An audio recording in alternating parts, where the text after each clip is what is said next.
This is my new favorite place. It's in Plano, and it's like a really nice, like cheerful cafe.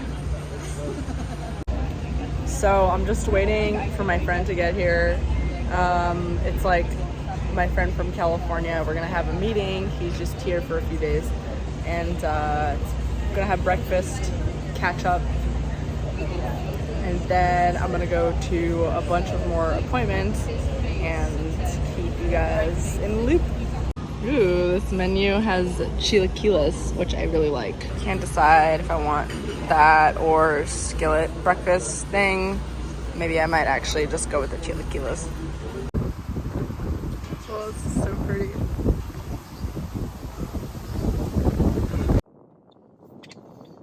What's up, y'all?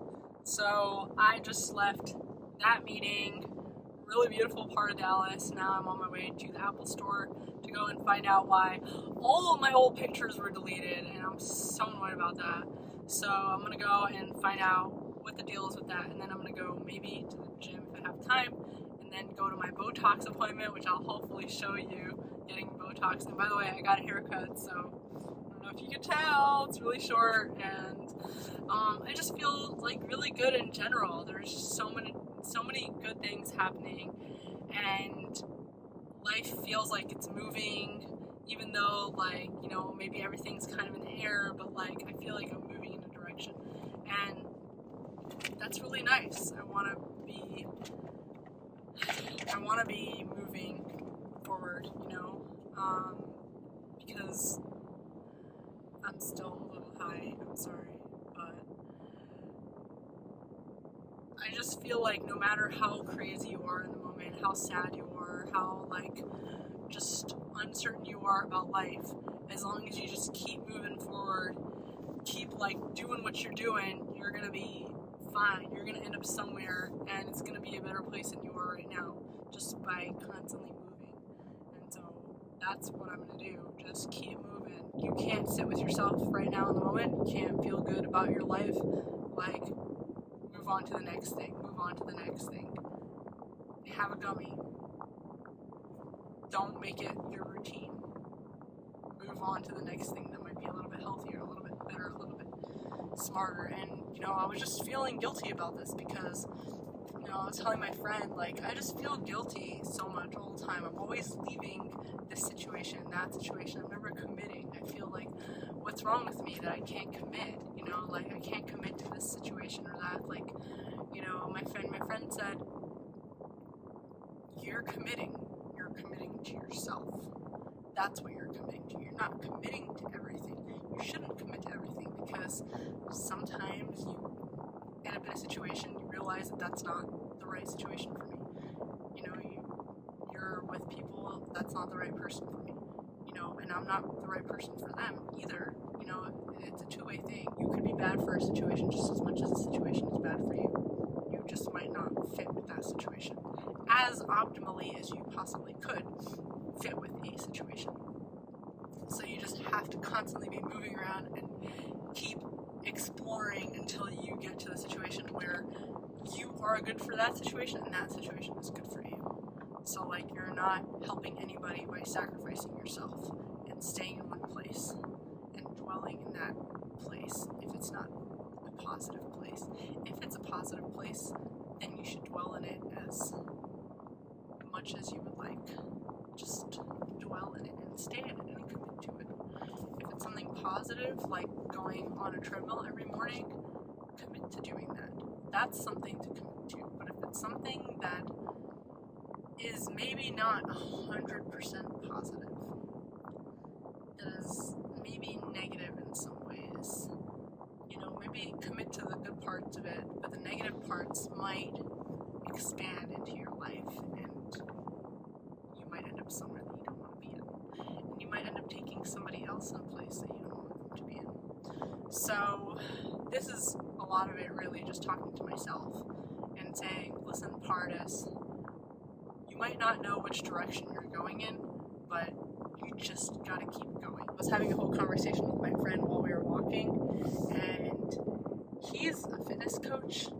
but not just any fitness coach. He's a fitness and lifestyle and health and nutrition coach.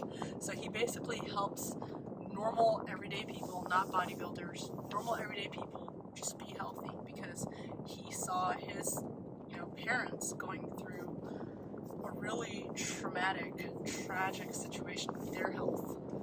And he saw it as something that could be avoided, something that if you could prevent your own tragic premature death by just taking care of yourself and living a healthier lifestyle, wouldn't you do that? And not only is it going to prevent you from dying young, it's going to prevent you from having a shitty life. You just feel better, your life is better, you operate better, you do better things for the world when you're healthy. And people, especially American culture, they treat health and fitness like it's like a luxury or like a selfish thing. Like, oh, only selfish people are so obsessed with their body. And it's not just American culture, it's also the culture, the schools that I went to growing up. It was a religious thing. They were just like, oh, we don't want to be like the Hellenists. The Greek Hellenists were so obsessed with their bodies. We're not like that. We're not obsessed with our bodies. We're gonna be,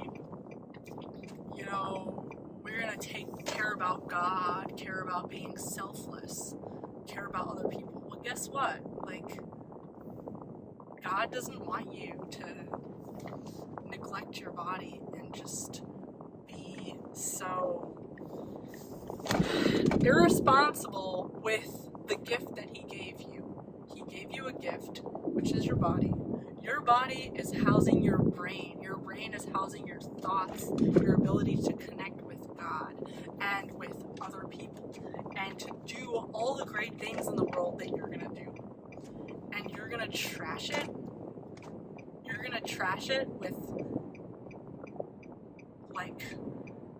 sitting for hours and eating bread and sitting and getting fat and diabetes, all kinds of health problems. I mean, there were all kinds of health problems, in the community that I grew up with, and actually my immediate, my parents' culture is way healthier. Persian food tends to be very healthy compared to Ashkenazi food, but still not very healthy lifestyles in general, religious lifestyle,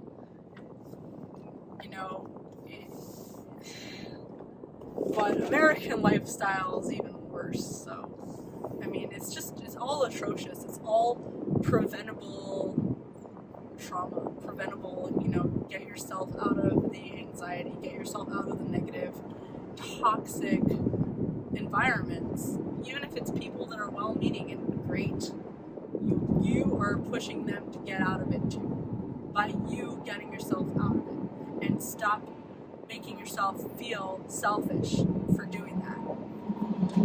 So, as always, anything that I say to you guys is stuff that I'm saying to myself, really. This is just me projecting what I would be telling little Partis, telling myself. So don't ever feel like, anyway. And then on top of that,